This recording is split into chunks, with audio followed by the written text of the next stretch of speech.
Guys and gals, we got some trouble heading our way here in a couple days, and I just think it's something we should be prepared for.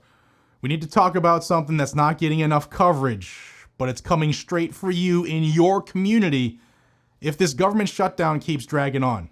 And it's on us to keep each other safe. Hey everybody, Jared here from Guns and Gadgets, your premier source for Second Amendment news. We're talking about the ripple effect that is happening right now, where millions of Americans will suddenly lose access to their EBT cards, their SNAP benefits, their food stamps. Call it what you want.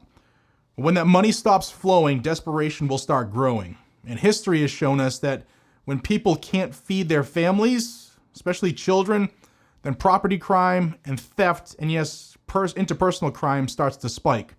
Now, this isn't fear-mongering, this is preparation. I've seen this throughout my entire career.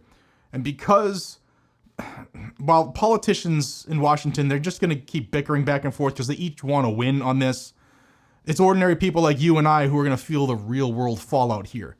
So here's the deal. The federal government shutdown means that certain departments aren't funded, and that will affect SNAP and EBT distribution on the 1st of November. In plain English, if the money doesn't get authorized, millions of families will lose access to their food stamps overnight. And we've already seen this happen before. This has happened before throughout history here. We've had government shutdowns that have affected stuff before. But people are online on social media saying what they're going to do if they don't get their free money, their free food. And listen, I understand that people need assistance, but telling people brazenly you're going to just resort to robbing people and stealing stuff in stores, whatever. Let's fast forward a little bit here. Right now we have record inflation, record grocery prices, tariffs at an all-time high, shipping at an all-time high, and families are already stretched to the limit. Now, if those benefits are suddenly cut off here in a couple days, the social pressure cooker is going to blow.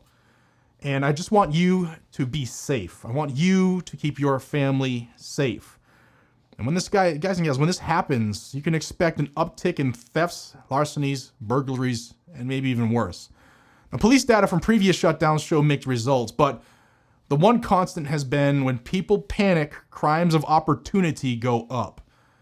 And when desperate people have fewer resources, I guess, I mean, they had few anyway, but fewer resources, they start taking risks, breaking into stores and stealing from delivery trucks, and yes, sometimes even targeting homes and individuals that they think they have what they want. So what does this mean for you and your family?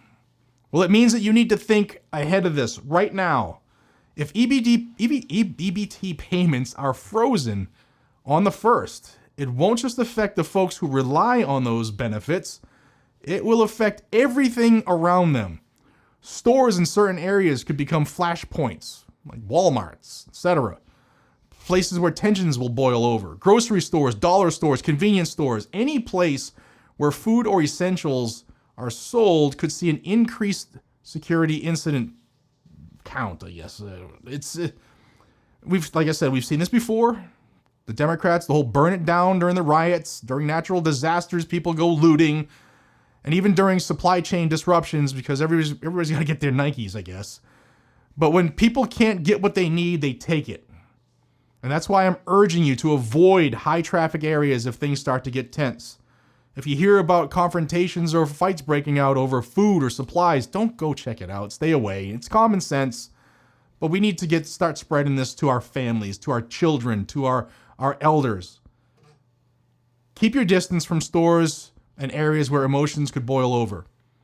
Make sure that your vehicle's fueled up. Simple things. Make sure that your home is stocked with food and water and basic supplies so that you don't have to go to these places for a while. And don't wait until it's too late. Take action right now. Preparedness is not paranoia, it's responsibility.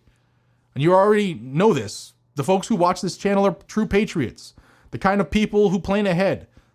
And you've seen how fragile this system really is. One shutdown, one missed paycheck, one government blunder, and the safety net disappears.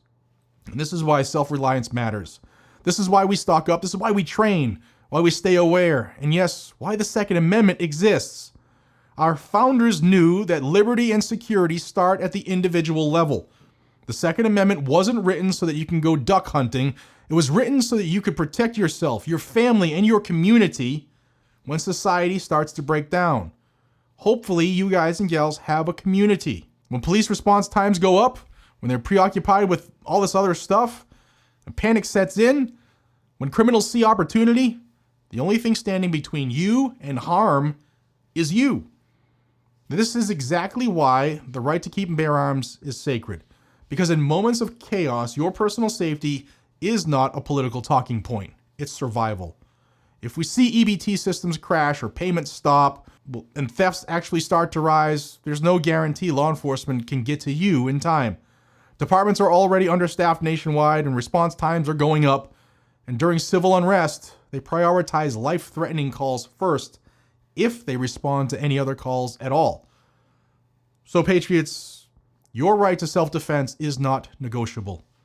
Whether it's your home, your business, your vehicle, you have the right to protect what's yours and keep your loved ones safe. Make sure that you're trained up.